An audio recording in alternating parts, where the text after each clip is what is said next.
welcome back. I have the fantastic job of being able to taste this macaroni and cheese right now. Our kosher style macaroni and cheese. I'm just going to take a little bit from the corner. Oh, wow, look at how that cheese is so melty and yummy. I'm just going to take a small portion. It's very heavy in calories, very high in calories. So I suggest eating a little bit.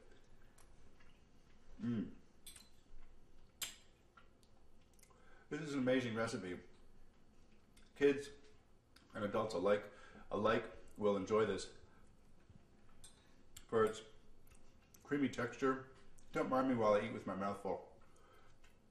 Talk with my mouth full.